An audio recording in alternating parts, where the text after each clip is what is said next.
Neighbor stole my dog because I don't deserve him. AITA. I never thought I'd be the person posting here, but here we are.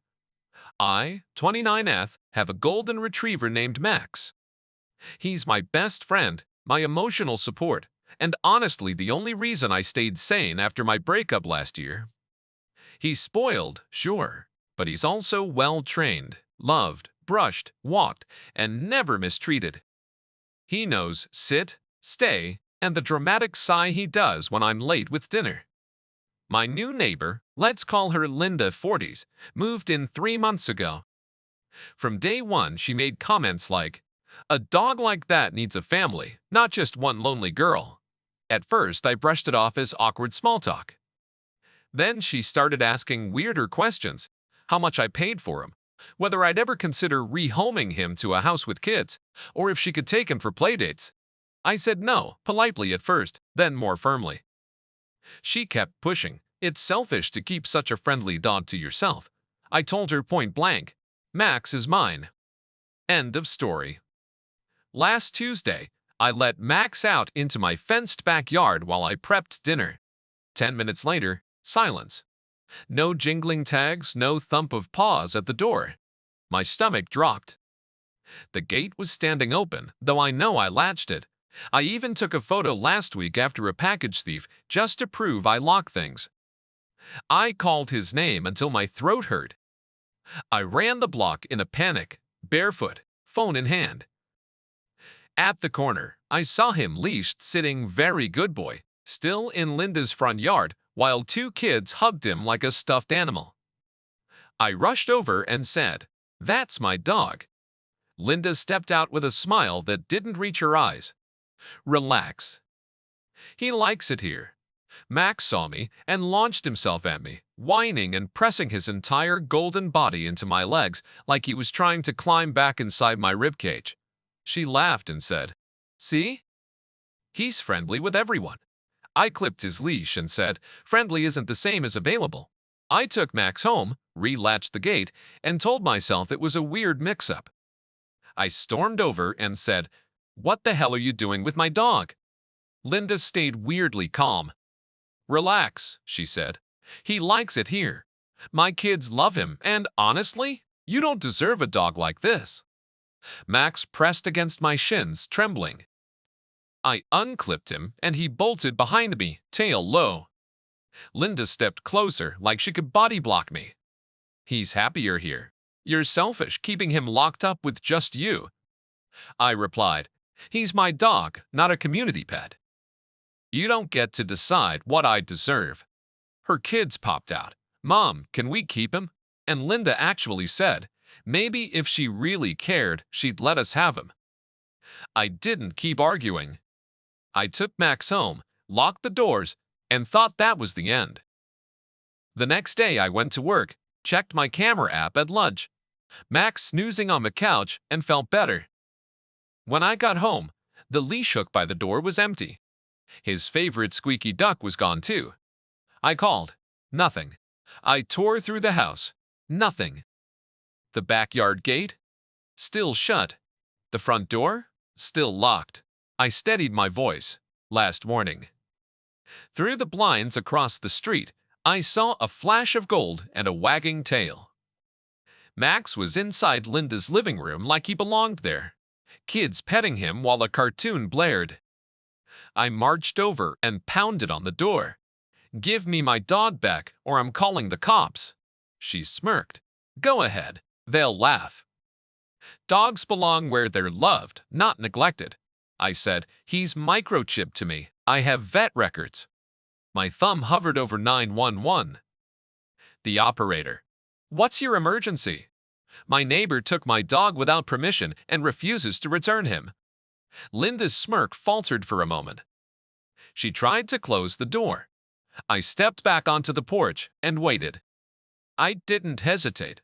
I stayed on the line until the cruisers rolled up 2 officers, body cams on. They knocked. Linda opened with the brightest fake smile I've ever seen. Max sat right behind her, tail wagging on autopilot, head low. One officer asked, "Ma'am, is that your dog?" Linda said without blinking. Yes, we rescued him from neglect. My jaw did a full drop. I handed over my folder, adoption contract, microchip registration, rabies tag receipt, vet portal screenshots. I even had a photo from last month of Max being scanned at the clinic with the chip number visible. The older officer scanned the chip with a reader from the car. The number matched my name, my address, my phone. He turned to Linda. Ma'am, the dog is registered to her. You can't just take someone's animal. Linda crossed her arms. She leaves him alone all day. We're better for him, the officer said evenly. That doesn't make him yours. Keeping property you know isn't yours is theft. She tried to pivot. But the kids, the officer cut in. Return the dog now, or we start paperwork. She unclipped his leash with a dramatic sigh. Max launched into my lap like he wanted to be in my pockets. I ugly cried into his fur. The younger officer handed me a card. File a report.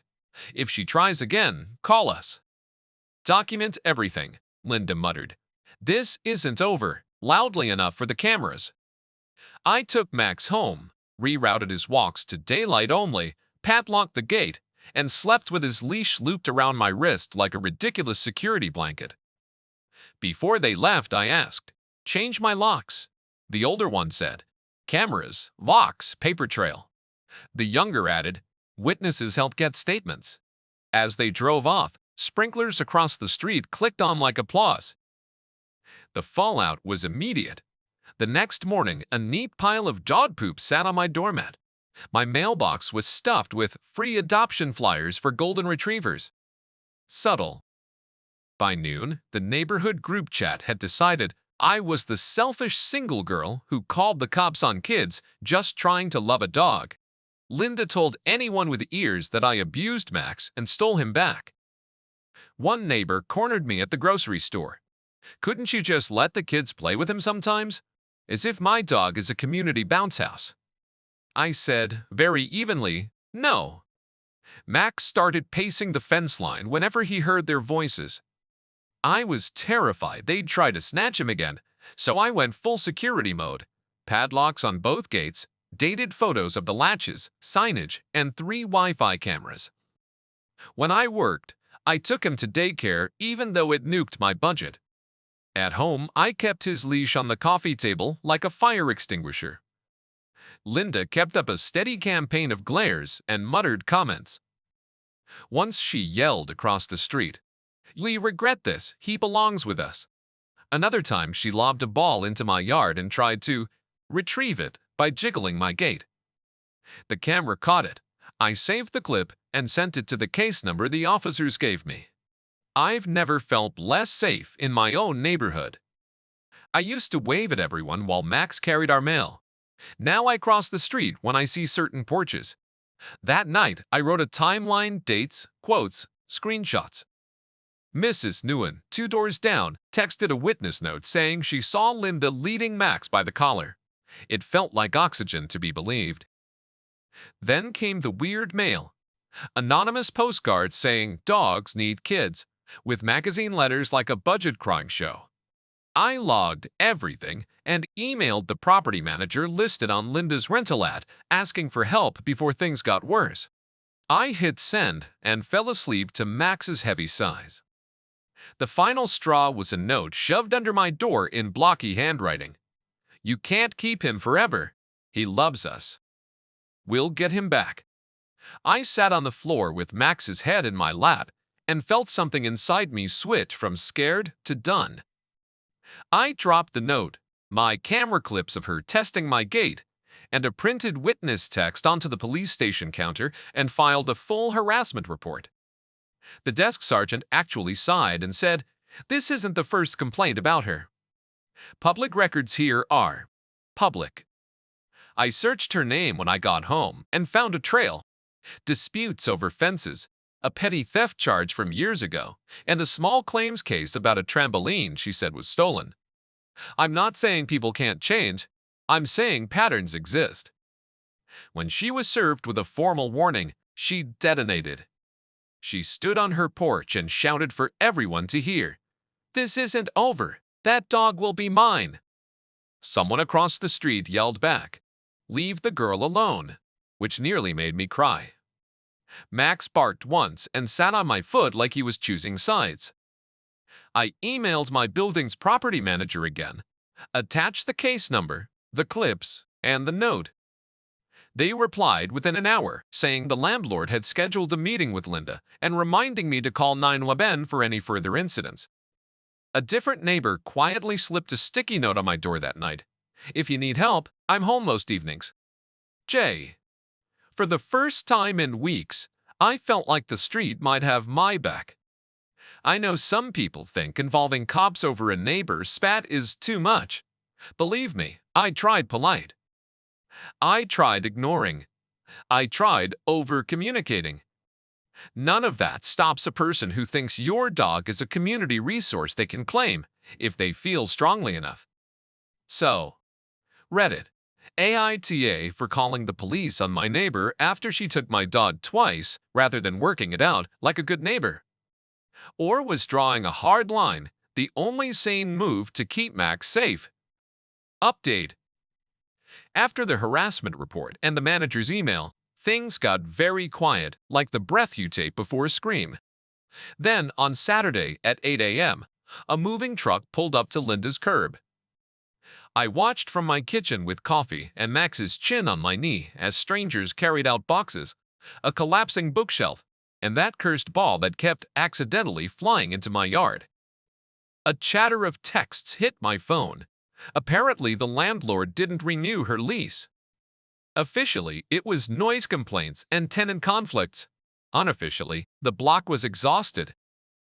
Linda argued with the movers, accused the whole street of bullying her, and told anyone listening that I had weaponized paperwork to steal her dog. The irony: she slammed her car door, peeled off, and the truck followed. Afterward, it was quiet. Since she left, the neighborhood has been normal.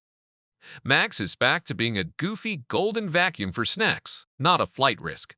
I still keep the cameras and locks, but I've stopped jumping at every creak. The sticky note neighbor J introduced herself as Julia and brought bread labeled "for Max's mom." I ugly laughed into a paper towel. I don't regret calling the police. If someone will steal your dog once, they'll do it again. Paperwork and boundaries exist for a reason. Boundaries matter. And anyone who thinks they can decide who deserves a pet because they want it more, doesn't. So, final verdict. Reddit, AITA for protecting my dog and getting the police involved when my neighbor decided she knew better.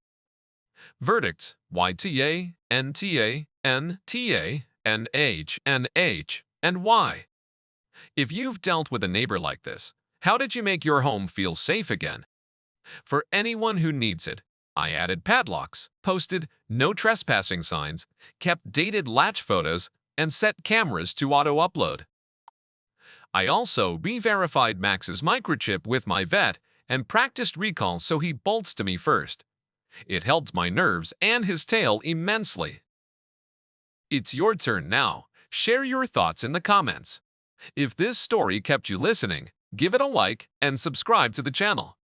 Thank you for watching, and see you in the next one.